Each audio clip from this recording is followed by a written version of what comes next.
মুসলমান বন্ধু হযরতে ওমর আমিরুল মুমিনিন হযরতে ওমর বিশ্বনবী সাল্লাল্লাহু আলাইহি ওয়াসাল্লামের সাহাবী বিশ্বনবী সাল্লাল্লাহু আলাইহি ওয়াসাল্লামের সাহাবী সাহসী ওমর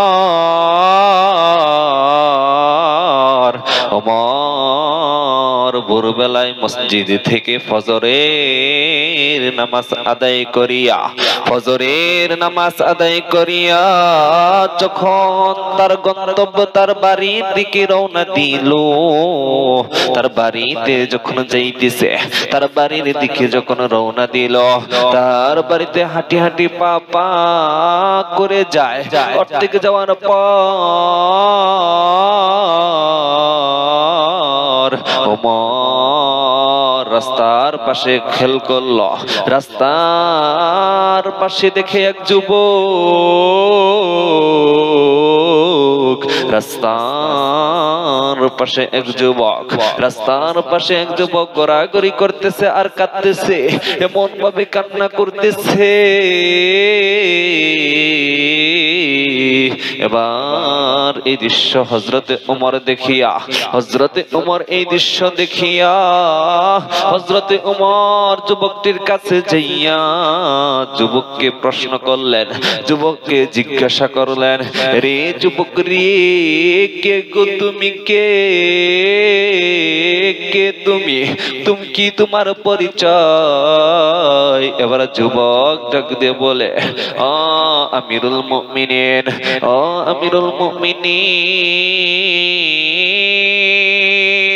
আমি পাশের গ্রামে থাকি, পাশের গ্রামে বাস করি, পাশের গ্রামে মদিনাতে থাকি, মদিনায় আমার বাড়ি। এবার ওমর জিজ্ঞেস করলেন ওই যুবককে ডাক দিয়ে ওমর বলতেছে, যুবক তুমি কিসের জন্য এরকম মাটিতে গড়াগড়ি করতেছ? কিসের জন্য কান্না করতেছ? বলো কি তোমার কি বেদনা, তোমার কি কিসের অভাব?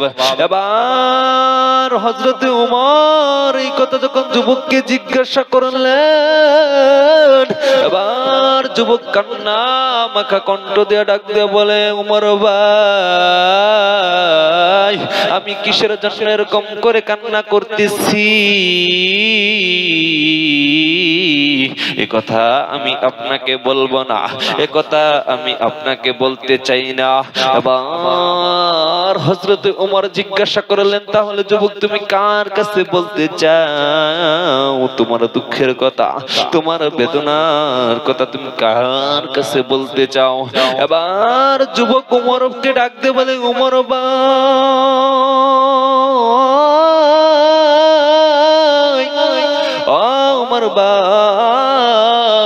আমার কষ্টের কথা, আমার বেদনার কথা, আমার দুঃখের কথা আমি বিশ্বনবী সাল্লাল্লাহু আলাইহি ওয়াসাল্লামকে বলতে চাই।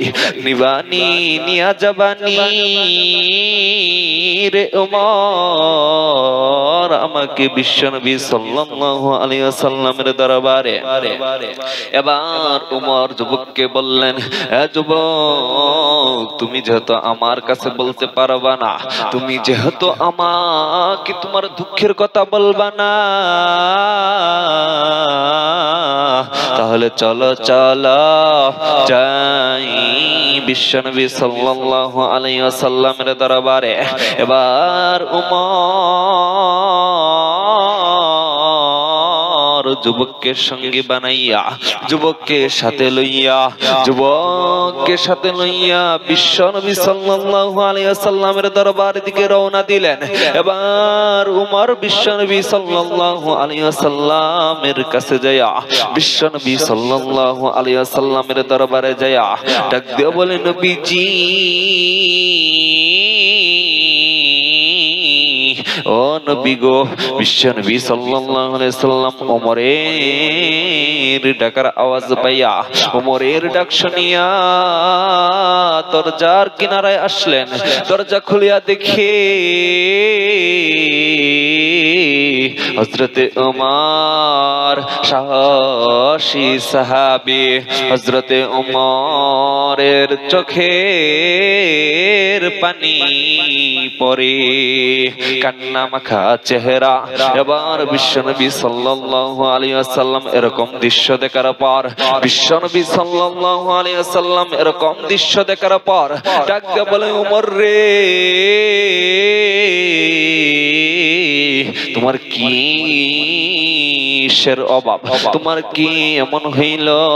তোমার কি এমন হইল? কিসের বেদনা রে ওমর? বলবানি কিসের জন্য তোমার চোখে আজকে পানি দেখা যায়? কিসের জন্য তোমার এরকম কান্না মাখা মুখ মুবারক দেখা যায়? রে ওমর বলো দেখি, বলো বলো। এবার ওমর ডাক দিয়ে বলতেছে, নবীজি আমি কান্না করি আমি যখন ফজরের নামাজ আদায় করিয়া মসজিদ থেকে হাঁটি হাঁটি পা পা আমার গন্তব্যের দিকে আমি যখন রওনা দিলাম, আমার বাড়ির দিকে যখন আমি রওনা দিলাম, আমি রাস্তা দিয়া হাইটা যাওয়ার সময় রাস্তার পাশে খেয়াল করিয়া দেখলাম এক যুবক রাস্তার পাশে মাটিতে গড়াগড়ি করতেছে আর কাঁদতেছে। আমি যুবকটার কাছে গেলাম, আমি যুবককে জিজ্ঞাসা করলাম, এর যুবক কিসের জন্য তুমি কান্না করতেছ? কিসের জন্য তুমি এরকম মাটিতে গড়াগড়ি করতেছ? আমাকে ওই সময় যুবক ডাক দিয়ে বলল, ওমর ভাই, ও ওমর ভাই, আমার কষ্টের কথা আমি আপনাকে বলবো না, আমার দুঃখের কথা আমি আপনাকে বলবো না, আমার বেদনার কথা আমি আপনাকে বলবো না, আমি আমার দুঃখের কথা, আমার কষ্টের কথা, আমার বেদনার কথা আমি বিশ্বনবী সাল্লাল্লাহু আলাইহি ওয়াসাল্লামকে বলতে চাই। আমি আর দেরি করলাম না। যুবকের এরকম কথা শুনিয়া, যুবকের এরকম আবদার শুনিয়া আমি আর দেরি করলাম না। আমি সঙ্গে সঙ্গে যুবককে সাথে লইয়া আমি আপনার দরবারে আইসা গেলাম, আপনার কাছে এসে গেলাম। এবার বিশ্বনবী সাল্লাল্লাহু আলাইহি ওয়াসাল্লাম ওমরকে ডাক দিয়ে বলতেছে, আরে ওমর, কই ওই যুবক কোথায়? ওই যুবক কোথায় রে? ওই যুবক। এবার ওমর যুবককে ডেকে বিশ্বনবী সাল্লাল্লাহু আলাইহি সাল্লামের সামনে দাঁড়া কইরা দিলেন। এবার বিশ্বনবী সাল্লাল্লাহু আলাইহি সাল্লাম যুবককে ডেকে বলতেছে, রে যুবক, তোমার কি এমন হয়েছে? তোমার কি এমন কষ্ট? বলো বলো দেখি আমি কিছু করতে পারি কিনা। এবার যুবক কান্না মাখা কণ্ঠ দিয়া ডাক দিয়ে বলে, নবী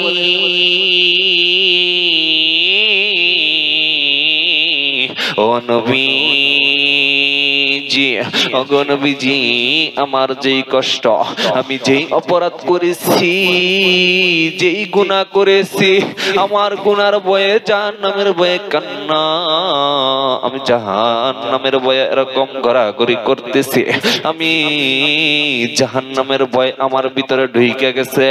এবার বিশ্বনবী সাল্লাল্লাহু আলাইহি সাল্লাম যুবককে ডাক দিয়ে বলে, যুবক,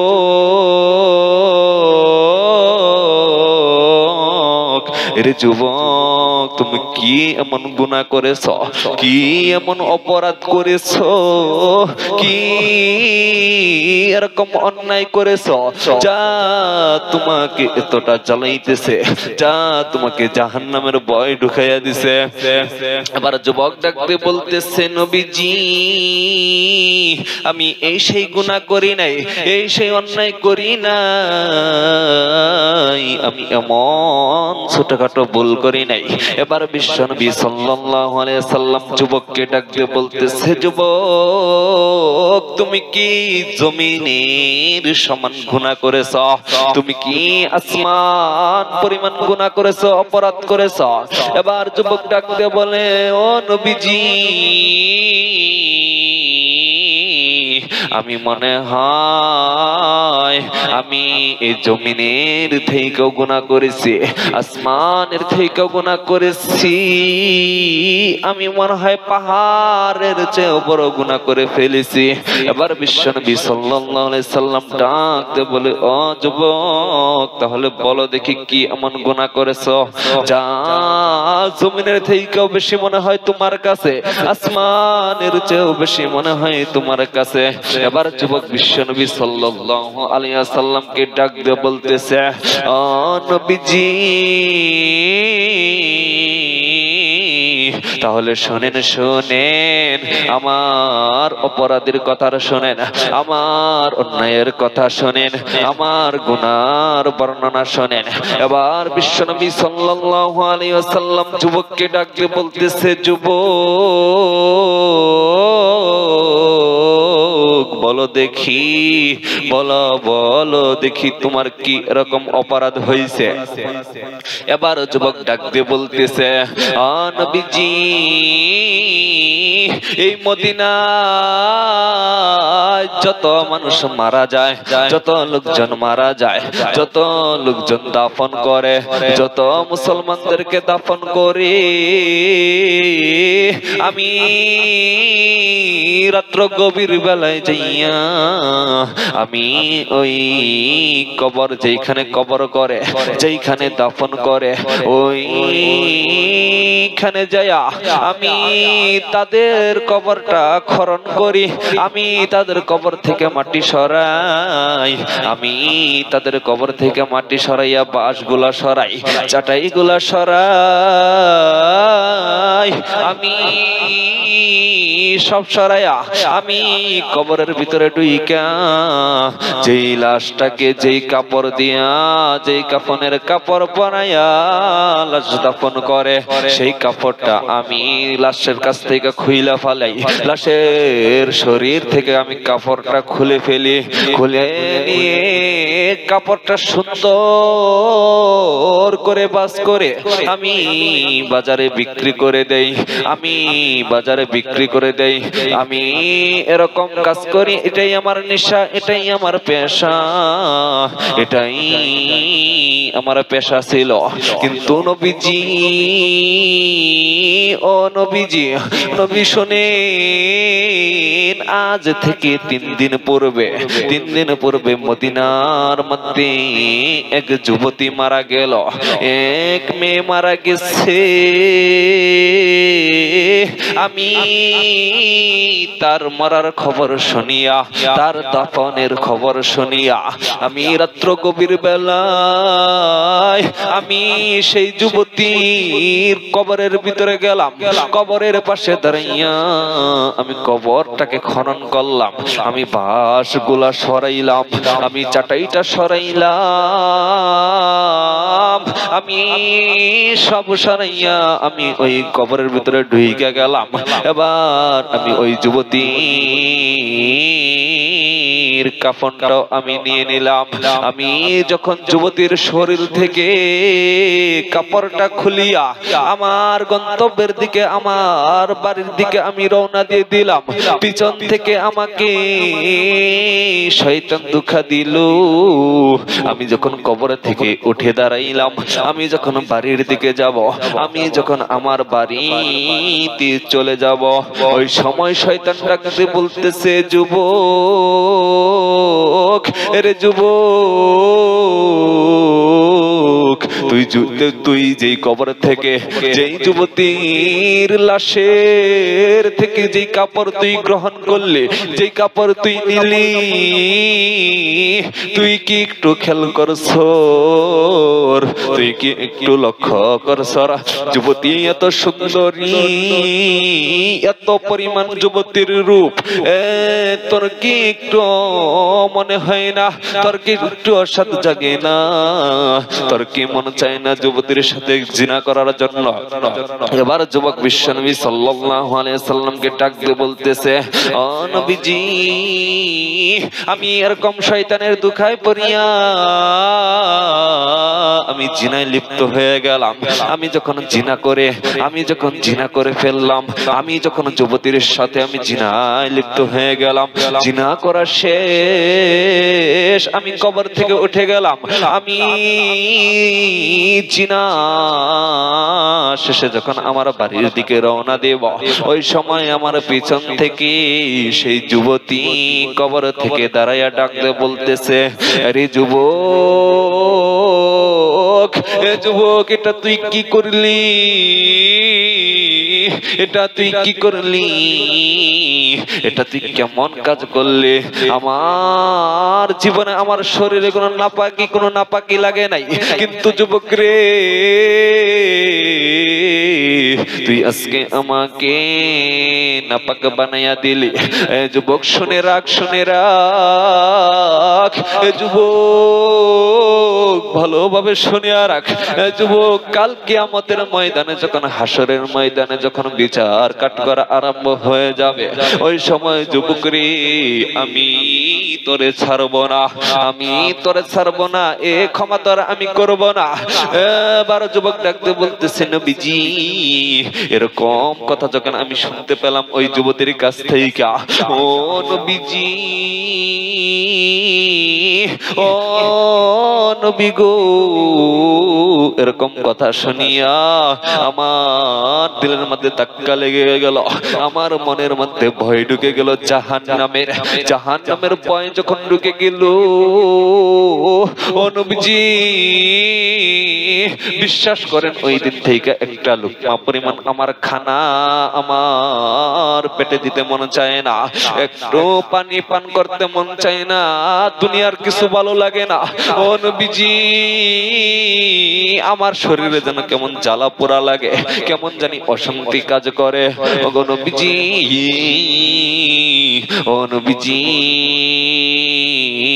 এটা আমি গুনাহ করে ফেলেছি, তারপরে থেকে শান্তি আমি পাইতেছি না, তারপর থেকে আমি দুনিয়ার মধ্যে কোনো স্বাদ আমি পাইতেছি না, আমি কোনো খানাও গ্রহণ করতে পারতেছি না, আমি দুনিয়ার মধ্যে আর কোনো জায়গায় শান্তি পাইতেছি না, আমার শরীরে জানি কেমন অশান্তির ছাপ বসে গেছে, আমার শরীর জানি কেমন ক্লান্ত লাগে, কেমন জানি অস্থির লাগে। এবার বিশ্বনবী সাল্লাল্লাহু আলাইহি সাল্লাম ডাকতে বলে, যুবক, এবার তোমার গুনার বর্ণনা আমি কি দেব? এরকম গুনার বর্ণনা আমার কাছে নাই। যুবক, যাও, দূর হয়ে যাও, আমার কাছ থেকে তুমি চলে যাও। এবার যখন বিশ্বনবী সাল্লাল্লাহু আলাইহি সাল্লাম যুবককে তাড়াইয়া দিলেন, এবার যুবক ওইখান থেকে যাইয়া একটা পাহাড়ে চলে গেলেন। পাহাড়ে যাওয়ার পর পাহাড়ের মধ্যে উঠিয়া যুবক মালিককে ডাক দিয়ে বলে, মালিক, যে গুনাহ আমি করেছি, ওগো মালিক, যে অন্যায় আমি করেছি, ও আল্লাহ, আপনি তো ক্ষমা করতে ভালোবাসেন। আমি তো অনেক শুনেছি আপনি বান্দা গুনাহ করতে ভালোবাসে, কিন্তু আপনি আল্লাহ ক্ষমা করতে ভালোবাসেন। ও আল্লাহ, পারবেননি আমার ক্ষমা করতে? এরকম একদিন না, দুই দিন না, এরকম যুবক প্রতিদিন কান্না করে, প্রতিদিন মালিককে ডাক দেয়, আর দুনিয়ার কিছু করে না, দুনিয়ার সব বাদ দিয়া, খানা পানি সব বাদ দিয়া, এরকম আল্লাহর দরবারে পাহাড়ের উপর উঠিয়া, পাহাড় থেকে উপর দিকে মাথাটা ঠেকাইয়া, উপর দিকে মাথাটা তুলিয়া ডাক দিয়ে বলে, আল্লাহ, আপনি তো ক্ষমা করতে ভালোবাসেন। ও আল্লাহ, আমি গুনাহ করে ফেলেছি, ও আল্লাহ, বারবার তওবা করতেছি। ও আল্লাহ, আপনি তো বলছেন, বান্দায় যদি গুনাহ করার পর তওবা করে, বান্দার গুনাহ যদি সাগর পরিমাণ গুনাহ হয়ে যায়, বান্দার তওবার কারণে আমি বান্দার গুনাহ ক্ষমা করিয়া আমি ওই গুনাহকে সাগর পরিমাণ নেক দ্বারা পরিবর্তন করে দেই। ও আল্লাহ পারেন না আমারে ক্ষমা কইরা দিতে, ও আল্লাহ আপনি ক্ষমা না করিন, কাল কিয়ামতের ময়দানে, হাসরের ময়দানে যখন আপনার বিচার কাট করা আরম্ভ হয়ে যাবে, ও আল্লাহ ওই সময় যুবতী আমাকে ক্ষমা করবে না, ও আল্লাহ দিবেন না আমাকে ক্ষমা করিয়া, এরকম আহাজারি আর কান্না আমাকে কণ্ঠ দেয়া ডাক দেয়। প্রতিদিন তাকে যুবক আল্লাহকে প্রতিদিন মালিককে ডাক দে, বলে মালিক দাও না ক্ষমা করে, নাও না আমারে কবুল করে, ও আল্লাহ তুমি আমারে ক্ষমা করিয়া দাও। এবার এরকম করে যুবক একদিন না দুই দিন না এরকম করে 40টা দিন কেটে গেল। 40 দিন যখন কেটে গেল, এবার আল্লাহ রাব্বুল আলামিনের মন নরম হয়ে গেল। আল্লাহ রাব্বুল আলামিন আর সহ্য করতে পারল না যুবকের কান্না। এবার আল্লাহ ডাকতে বলে, জিবরাইল, ও জিবরাইল যাও যাও আমার নবীর কাছে যাও, নবীর কাছে যায় বলবা বিশ্বনবী সাল্লাল্লাহু আলাইহি সাল্লামের কাছে যায় 3টা প্রশ্ন তুমি করবা। 1 নাম্বার প্রশ্ন তুমি করবা মানুষকে সৃষ্টি করেছে। 2 নম্বরে প্রশ্ন তুমি করবা মানুষের এই সমস্ত জীবজন্তুর দুনিয়ার সবকিছুর মালিককে, হায়াত মউতের মালিককে, কার হাতে হায়াত মউত। এবার 2 নম্বর প্রশ্ন শেষ হলে 3 নম্বরে প্রশ্ন করবা বান্দার গুনাহ ক্ষমা করার মালিককে। এবার জিবরাইল আর দেরি করল না, জিবরাইল একটা দৌড় মারিয়া বিশ্বনবী সাল্লাল্লাহু আলাইহি ওয়াসাল্লামের কাছে চলে গেলেন। বিশ্বনবী সাল্লাল্লাহু আলাইহি ওয়াসাল্লামের কাছে যাওয়ার পর বিশ্বনবী সাল্লাল্লাহু আলাইহি ওয়াসাল্লামকে জিবরাইল ডাক দিয়ে বলে, নবী গো, ও নবী গো, আপনি বলেন 1 নম্বরে আপনি বলেন মানুষকে সৃষ্টি করেছে। বিশ্বনবী সাল্লাল্লাহু আলাইহি ওয়াসাল্লাম প্রশ্নের উত্তরে জবাব দেয় আল্লাহ সৃষ্টি করেছে। আপনি বলেন মানুষের হায়াত মউত কার হাতে? বলে আল্লাহর হাতে। 2 নম্বরে জিবরাইল প্রশ্ন করে বান্দার গুনাহ ক্ষমা করার মালিককে। এবার বিশ্বনবী সাল্লাল্লাহু আলাইহি সাল্লাম জবাব দেয় আল্লাহই তো ক্ষমা করে, আল্লাহর হাতেই তো সবকিছু, ওই মালিকের হাতেই তো সবকিছু। এবার জিবরাইল ডাক দিয়ে বলে, ও নবী গো, আজ থেকে 40 দিন হয়ে গেল। 40 দিন ধরিয়া এক পাহাড়ে যুবক প্রতিদিন আল্লাহকে ডাক দিয়ে বলে, আল্লাহ আমি গুনাহ করেছি, আমি গুনাহগার, আপনি তো ক্ষমাদার, দিবেননি, ক্ষমা করে দিবেননি। 40টা দিন এরকম আহাজারি, এরকম তওবা, যখন এরকম কান্না মাখা কণ্ঠ দিয়া যখন আমার আল্লাহকে ডাক দিল, আমার আল্লাহ রাব্বুল আলামিন আর সহ্য করতে পারে নাই। আল্লাহ রাব্বুল আলামিন বান্দার গুনাহ ক্ষমা করে দিছে।